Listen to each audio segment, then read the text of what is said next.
membahas tentang fenomena perselingkuhan dan feminisme. Rasanya nih kayak salah terus nih jadi laki-laki. Betul. Ya.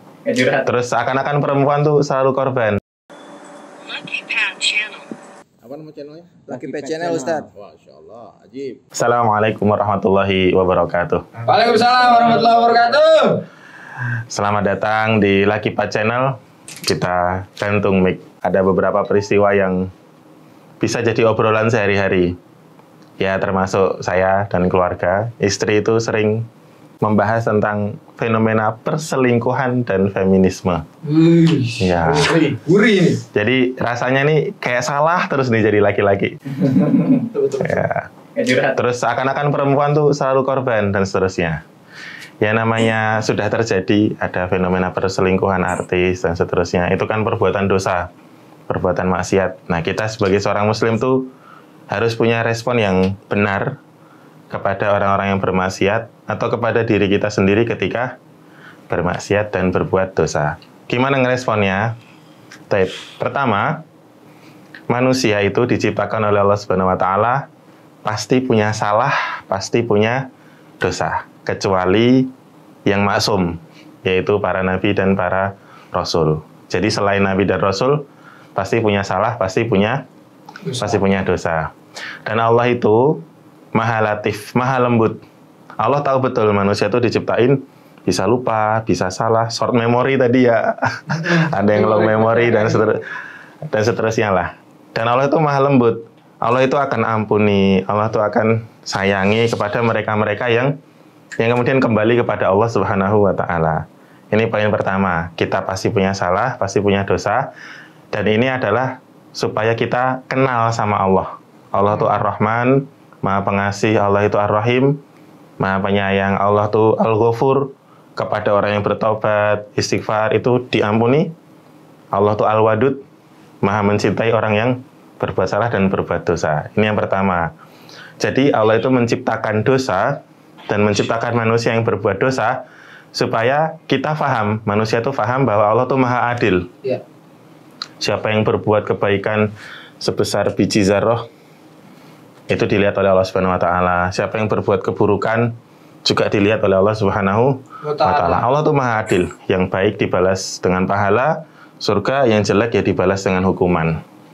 Gitu. Itu yang kedua. Nah, kemudian gimana caranya supaya kita nggak jatuh lagi ke dalam dosa-dosa? Nah, ini yang poin penting. Pertama, tentunya adalah dengan menganggap dosa itu sesuatu yang besar. Jangan dianggap remeh. Kenapa? Ya karena yang kita maksiati itu Allah Subhanahu wa taala. Jadi sekecil apapun kesalahan tuh kita harus hati-hati, jangan dianggap remeh. Kemudian yang kedua, sayangi diri sendiri. Lemah lembutlah kepada diri sendiri. Sayangi, ini tubuh kita ini titipan Allah Subhanahu wa taala. Kalau dipakainya buat yang buruk-buruk, di dunia aja udah kerasa gitu ya. Yang merokok paru-parunya sakit. Yang banyak minum minuman keras, livernya sakit. Yang ngeganja, short memory, dan seterusnya lah. Itu baru di dunia. Nanti di akhirat dibakar sama api neraka. Ya, dicoba lagi. Awas apinya melayang.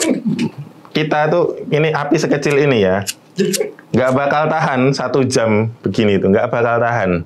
Kalau kita bikin perlombaan menyalakan korek, meletakkan tangan di atas korek 1 jam, nggak ada yang menang, nggak akan nyampe gitu. Baru korek kecil. Gimana kalau api neraka?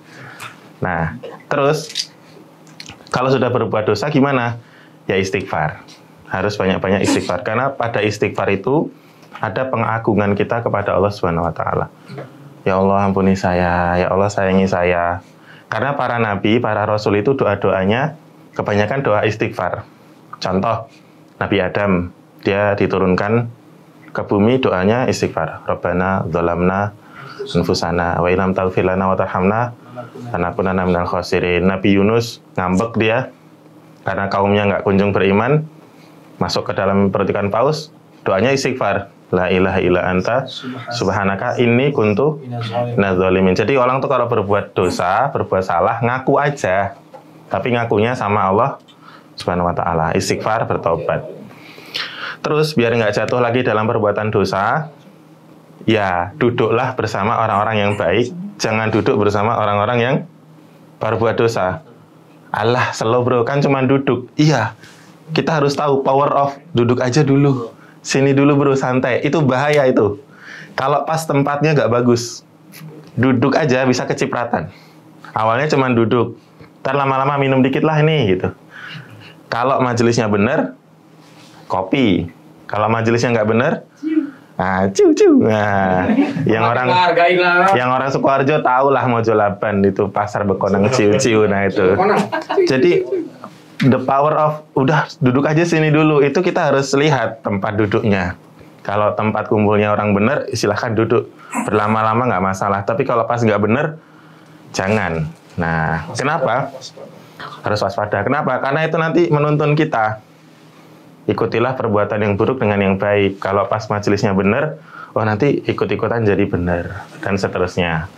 Nah, kemudian yang paling penting, kalau kita melihat orang lain berbuat dosa, lemah lembut, jangan dicela, jangan dihina, karena dia sudah berbuat dosa, sudah ditakdirkan oleh Allah Subhanahu Wa Taala dia jatuh dalam dosa itu. Nah, yang benar adalah kita lemah lembut, kita rangkul, kita sayang, kita kasih tahu. Kenapa Rasulullah itu disebut rahmatan lil alamin? Karena Rasulullah itu menolong orang yang dizolimi dan orang yang zolim. Orang berbuat dosa itu kan zolim sama dirinya sendiri. Tolongin, caranya gimana? Tanya, rangkul, support dalam artian kamu tuh masih diterima sama Allah, masih diampuni. Kita lihat para sahabat lah, para sahabat-sahabat Nabi itu dulu ada yang, ya dulu kafir nyembah berhala, ada yang berzina, ada yang minum khamr, ada yang membunuh, dan lain sebagainya. Semua perbuatan jahiliyah itu ada pada diri sahabat-sahabat sebelum mereka masuk Islam. Tapi ketika mereka masuk Islam, tuh top, jadi generasi terbaik. Manusia terbaik itu adalah pada zaman Rasulullah SAW. Maka kadang-kadang orang tuh kalau udah baik, terburu-buru melihat orang bermaksiat tuh galak gitu. Lisannya tuh tajam. Nah, padahal orang-orang yang bermaksiat tadi itu, yang berbuat dosa itu, dosa dan maksiatnya sudah ditakdirkan oleh Allah Subhanahu Wa Taala. Nah, kita diuji supaya merangkul mereka kembali gitu. Orang-orang baik itu diuji untuk menjaga. Nah, orang-orang yang berbuat dosa diuji supaya mau kembali apa enggak gitu. Nah, kalau ini orang yang baik penyayang, orang yang berbuat dosa tahu diri, ketemu, bagus. Silakannya yang baik tapi nggak penyayang, ketemu orang berbuat dosa tapi nggak nyadar, udah bubar jalan. Nah, teman-teman yang dihormati Allah, maka kayak ada kasus perselingkuhan kemarin, itu gimana? Siapa yang salah? Yang suami lah. Yang salah siapa? Yang istri lah. Sudahlah. Yang suami punya salah, yang istri punya salah. Yang pasti yang setan yang salah ini. Memang menggoda. Dia. Iya, harus dia yang disalahin. Tapi elunya bego juga sih. Makanya kalah sama godaan setan. Nah, ini ngalahin setan. Ngalahin setan ini dengan ilmu, dengan belajar. Belajar sama siapa? Ya cari teman-teman yang baik, nanti dapat ilmu yang baik, yang benar gitu. Nah, teman-teman yang hormat Allah. Terus kalau kita tuh mencela orang berbuat dosa, kita khawatir di masa depan justru kita yang berbuat dosa itu. Makanya kita nggak boleh mencela orang yang berbuat dosa. Siapapun itu.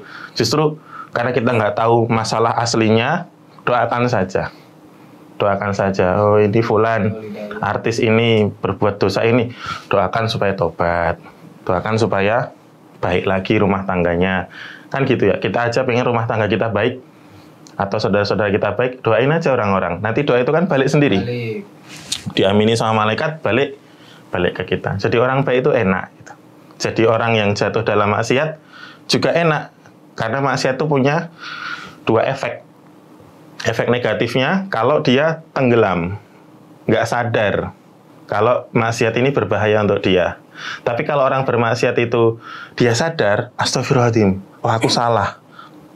Maka maksiat yang sudah ditakdirkan Allah untuk dia itu adalah efek baik. Dia jadi semakin kenal sama Allah Subhanahu Wa Taala. Dia jadi semakin tahu sifat-sifat Allah. Allah itu Ar-Rahim, Ar-Rahman, Al-Wadud, dan seterusnya. Gitu teman-teman. Jadi yang sudah berbuat dosa, berbuat maksiat, kembali kepada siapa? Kepada Allah Subhanahu Wa Taala. Kemudian kalau melihat orang berbuat dosa, ya dimaklumi lah, disayang, dinasehati. Tolonglah saudaramu yang zalim maupun yang dizolimi. Biar apa? Ya biar mati nggak kosong-kosong amat. Semoga kita semua dijaga oleh Allah dari kebodohan, dari perbuatan dosa dan maksiat, dan semoga Allah bantu kita untuk terus berzikir, belajar, dan beribadah dengan sebaik-baiknya. Amin ya rabbal alamin. Sampai jumpa di video selanjutnya. Wassalamualaikum warahmatullahi wabarakatuh. Waalaikumsalam. Terima kasih. Jangan lupa subscribe, nyalakan lonceng, like, dan share. Ila liqa. قد أفلح المؤمنون